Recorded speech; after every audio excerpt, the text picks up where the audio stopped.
எனக்கு அன்பானவர்களே, வேதத்திலே லூக்கா எழுதின சுவிசேஷம் 21வது அதிகாரத்தின் முதல் வசனத்திலிருந்து நாம் பார்க்க போகிறோம்.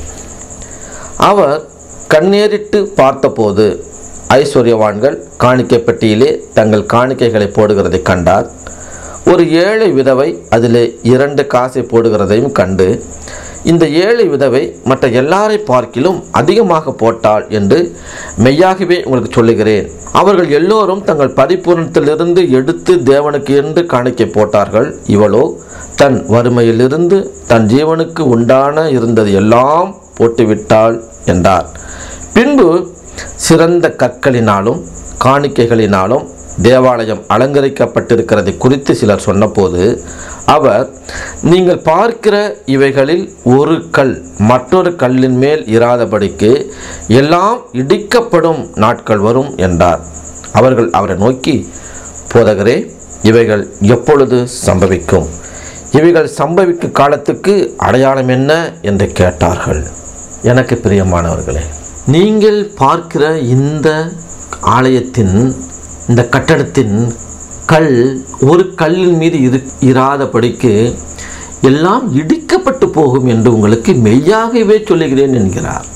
இந்த ஆலயமானது ஆண்டவர் சொன்னபடியே கிபி 70 இடிக்கப்பட்டது. ரோம போர் சேவகன் ஒருவன் எரிந்த தீவட்டியினாலே அந்த ஆலயம் தீப்பற்றி கொண்டது. தீப்பற்றி கொண்ட ஆலயத்தின் உட்புற பொன்னினால் வேயப்பட்ட தகடுகள் உருகி ஆலயத்தின் கற்களுக்கு இடையே புகுந்து கொண்ட பொழுது அந்த பொன்னை, தங்கத்தை எடுத்துக்கொள்வதற்காக ரோம படை வீரர்கள் ஒவ்வொரு கற்களாக பெயர்க்க ஆரம்பித்தார்கள். அப்படி பெயர்க்க ஆரம்பித்த அவர்கள் ஆலயத்தின் அஸ்திவாரங்கள் வரையிலும் தோண்டி எடுத்து உருகின தங்கத்தை எடுத்து கொண்டார்கள். ஆலயத்தின் அஸ்திவார கற்களும் அப்புறப்படுத்தப்பட்டன. ஆண்டவர் சொன்னார், ஒரு கல்லின் மேல் ஒரு கல் இராதபடிக்கு, அஸ்திவாரத்தின் கற்களும் ஒரு கல்லின் மேல் ஒரு கல் இராதபடிக்கு அவைகள் தோண்டி எடுக்கப்பட்டு இடிக்கப்பட்டது.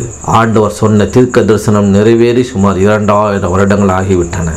இந்த தேவாலயமானது இடிக்கப்பட்டது கிபி 70. அதனுடைய காரியங்களை நாம் பார்க்க போகிறோம். அதற்கு முன்னதாக இந்த தேவாலயத்தினுடைய வரலாற்றை கொஞ்சம் நாம் திரும்பி பார்க்க போகிறோம்.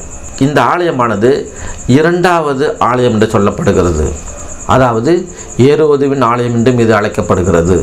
இதற்கு முன்னதாக இந்த ஆலயத்தை கட்டினது சாலமோன் ராஜா என்று வேதம் சொல்லுகிறது. முதலாவது ஆலயத்தை கட்டினவன் சாலமோன் ராஜா. அந்த இடத்தை தேர்ந்தெடுத்தவன் தாவீது ராஜா. அந்த இடத்தை தேர்ந்து கொடுத்தவர் ஆண்டவர். தாவீது ஆலயம் கட்ட விரும்பின பொழுது, உன்னுடைய மகன் ஆலயத்தை கட்டுவான் என்று அவர் வாக்கு பண்ணினார். தாவீது சகல பணிமுட்டுகளையும் சேர்த்து வைத்தான். சாலமோன் ஆலயத்தை கட்ட துவங்கினான். ஆலயம் கட்டி முடிக்கப்பட்ட பொழுது ஆசாரியர்கள் ஊழியம் செய்யக்கூடாதபடிக்கு அவருடைய வல்லமை, செக்கனா மகிமை ஆலயத்தை மூடியது.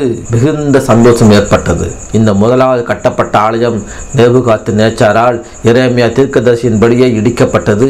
பாபிலோனியாவுக்கு அங்கே இருந்த பணிமுட்டுகள் எல்லாம் கொண்டு செல்லப்பட்டது.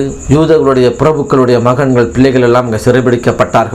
தானியேல், சாத்ராக், மேஷாக், ஆபேத்நேகோ போன்றவர்கள் அங்கே சிறைபிடித்து கொண்டு செல்லப்பட்டார்கள். பின்னர் சிறைபிடிக்க போன அந்த மக்களிடமிருந்து எஸ்ரா, செருபாபேல் தலைமையிலே மக்கள் திரும்ப வந்து 2வது முறையாக ஆலயத்தை கட்டினார்கள். அந்த ஆலயத்தை ஏரோது ராஜா 45 வருடங்கள் அழகு பார்த்து, பழுது பார்த்து, அழகு பார்த்து அதை மிக பிரம்மாண்டமாக கட்டினான். அந்த ஆலயத்தை குறித்து ஆண்டவர் சொல்லுகிறார், சிறந்த கற்களினாலும் காணிக்கைகளினாலும் மிக அழகாக கட்டப்பட்ட இந்த ஆலயமானது கடைசி கால அடையாளமாக நின்று கொண்டிருக்கிறது.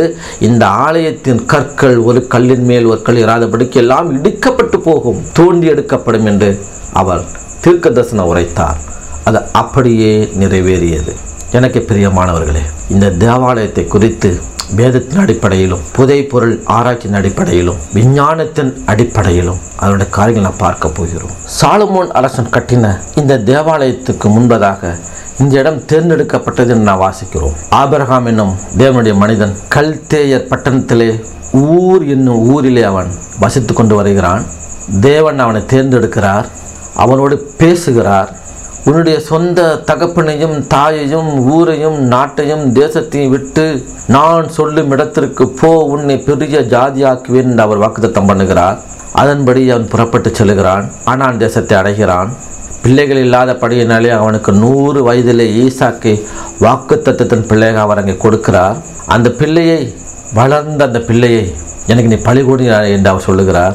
நீ மோரியா மலைக்கு செல், அங்கே நான் காட்டும் இடத்திலே அவனை பழிகொடி என்று அவர் சொல்லுகிறதாக வேதத்தில் அவனை வாசிக்கிறோம்.